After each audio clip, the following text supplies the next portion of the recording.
Brought to you by Alman Auctions, the worldwide leader in antique tractor auctions.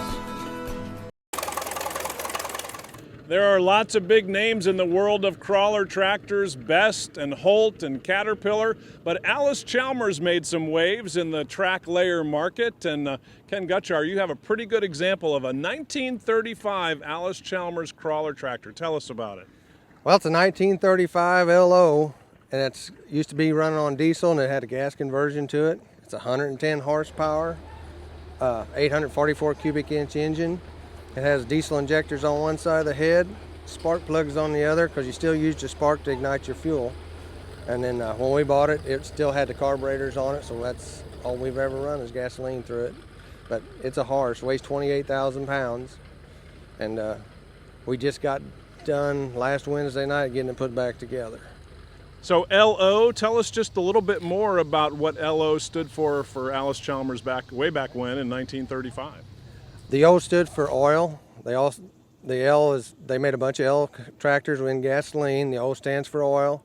They made a SO, KO, all them nice ones like that there, and it's just a different thing that Allis-Chalmers come up with. Pretty cool. Tell me a little bit about what you and your dad like about crawler tractors. Why are you into crawlers? We started in 1982. We bought a little M Allis-Chalmers, and it just took off from there. We'd find one, we like it, we buy it.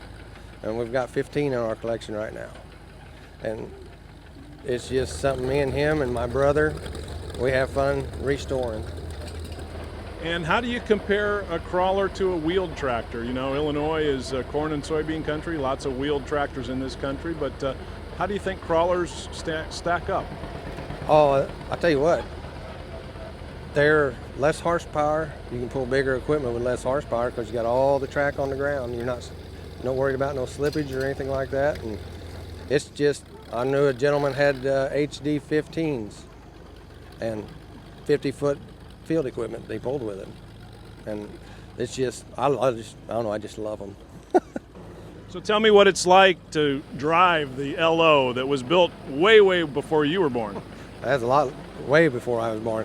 It's just like you're up there and you're riding and everybody's looking, say what the heck is that noise, and everybody's looking and they can't believe it's moving.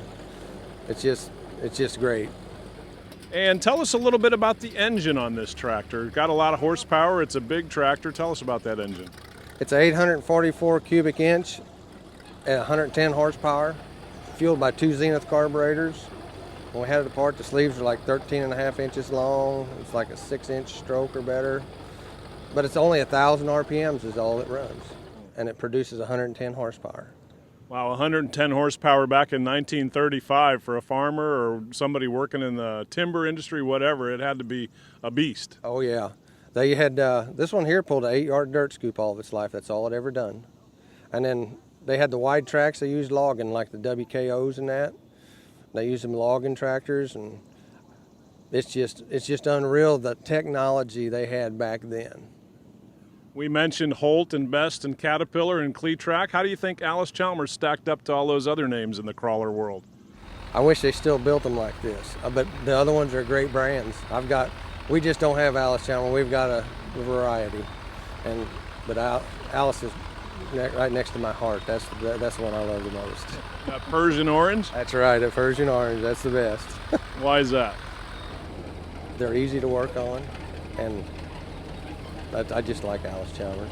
I like International and all the others too, but Allis-Chalmers is the one we have most of. And they built them pretty rugged, AC did, didn't they? Oh, they did, very much, very much. And stout, nothing cheap on them. I mean, they held together. They're just rugged. And you took the LO plowing today. How'd that go? Real good. Last year, we didn't have it down here last year because I had fuel tank problems, but we'd always pull in first gear, pull a 12-bottom John Deere plow. This year I pulled it in second gear, and it just chugged right along, all 12 bottoms. We pulled the 14-bottom 2 years ago with it. Talking about gears, tell us a little bit about the transmission and how many speeds and all that you got. Well, it has 3 speeds forward, and then it has also high and low in the transmission, 2 speeds in reverse, 6 speeds forward total altogether. What's your favorite thing about the Allis-Chalmers LO? I like the sound of it.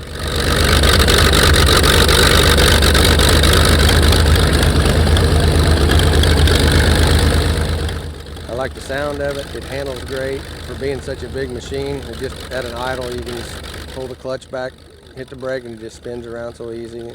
The governor kicks in a little bit. That's what I like too, the governor kicking in, making her talk a little bit. All right, Ken, thanks for sharing the story of the Allis-Chalmers LO. Appreciate it. You're welcome. Thank you, sir. All right, Ken Gutjahr of Illinois. He's going to keep on trucking with his Allis-Chalmers built way back in 1935.